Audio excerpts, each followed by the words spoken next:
Hello po mga kababayan, ang gagawin po natin today is ang ultimate favorite merienda ng bawat Pilipino, ang fresh lumpia. So, ang mga kailanganin lang po nating sangkap ay ang crushed garlic, onion, carrots, cut po natin siya ng julienne o ang pahaba, beans,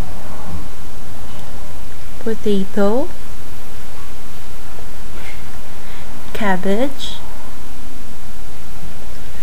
chicken broth.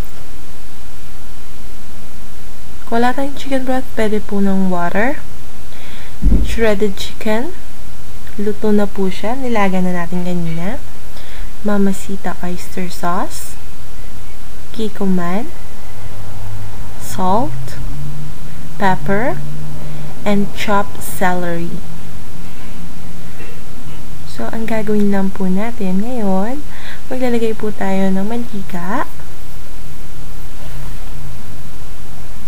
Tapos, igigisa lang po natin ang ating garlic. Huwag po natin ilalagay lahat kasi gagamitin pa po natin yan sa sauce mamaya. So, yan. Ganyan lang po konti. Enough na po siya. So, ilalagay po natin lahat ng sibuyas. Kung ayaw nyo po ng sibuyas masyado, kasi ako mahilig ako sa sibuyas, pwede yung konti ilalagay nyo. So, ayan, yung shredded chicken po natin. Luto na siya kanina. So, haluin lang natin.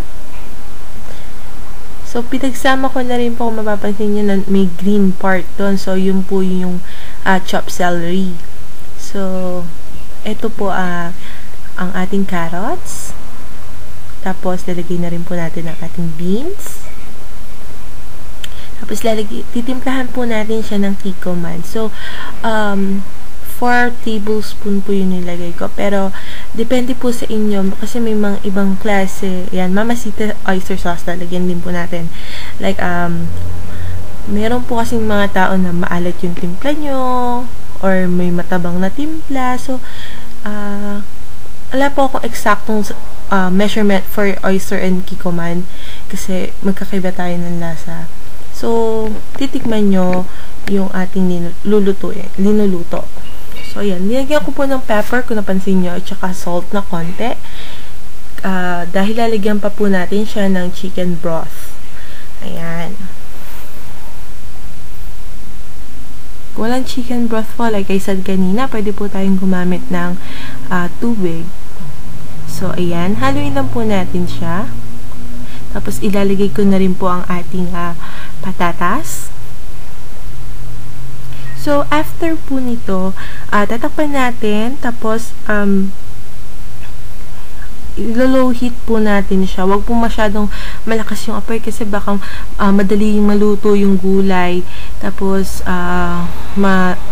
malulusak lang or malalabsa. Diba? Sayang naman po. So, low heat lang. Tapos, isisimmer po natin siya for about 5 minutes or until maging half cook yung mga gulay natin. So, ito, after 5 minutes po, tapos na po ang ating luto ng ating gulay. Tapos, i-strain po natin ngayon. Kasi po yung sabaw na yan, na nakikita nyo, is kailangan po natin yan. Huwag nyo po itatapon kasi yan ang gagawin nating sauce para sa ating fresh lumpia. Kasi may ibang tao po na nagtitimpla pa ng panibago. So, sayang naman. So, andito, andyan lahat yung lasa. So, yan. Isa-set aside po natin. So, yan po mga kailangan sa sauce. Tubig, brown sugar, cornstarch, and peanut butter. Siyempre, ang garlic, hindi mawawala yan. So, ito po ang measurement. 2 cups of water, 2 cups of brown sugar, 3 teaspoons of cornstarch, 1 cup of chunky peanut butter, 5 cups broth, and crushed garlic. So, sa isa pong bowl, lagay po natin yung ating tubig. Tapos, i-dissolve lang po natin dyan yung ating brown sugar. Tapos, isi-set aside po natin.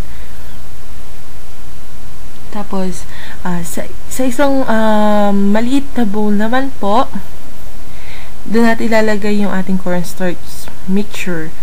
So, lalagay po natin dyan yung ating cornstarch. Tapos, lalagyan po natin siya ng cold water. Dapat. Kasi, mamaya, ilalagay natin yan doon sa ating kumukulon na mixture for our sauce. So, ayan. Para hindi po siya mamuumuo. Dapat malamig na tubig lalagay natin sa cornstarch. So, ito, naglagay na ako ng melted butter. Tapos, nilagay ko na rin po yung ating remaining garlic. So, ano lang po natin siya, golden brown po dapat bago tayo ilagay yung, ito po yung sauce kanina doon sa gulay. Ito po yung sabaw niya. Tapos, ito po yung sugar mixture, sugar tsaka water mixture. Tapos, ilalagay na po natin ang ating peanut butter chunky. Pero, kung nakabili po kayo ng yung mani, didikdikin nyo po yan. Pwede rin po yon. Pero sa mga tao na busy, diba, mas conveniente po kasi yung bibili nila ng peanut butter chunky. So, nilagyan ko po ng konting paminta at isisimmer ko lang po siya for about 5 minutes. Tapos, pag po yan po nagsisimmer na po, ilalagay ko po yung kalahati ng mixture ng ating cornstarch. Bakit kalahati lang ninagay ko? Kasi po, mamaya, pagkakulo po talaga natin yung sauce natin, doon po natin malalaman kung malapot ba o malabnaw pa rin yung sauce. So, hintayin lang po natin siya kumulo. So, ito na, kumukulo na siya and check po natin kung lumapot ba yung ating sauce. So, ayan. So, it means hindi pa. So, ilalagay na po natin lahat ng mixture. Ayan.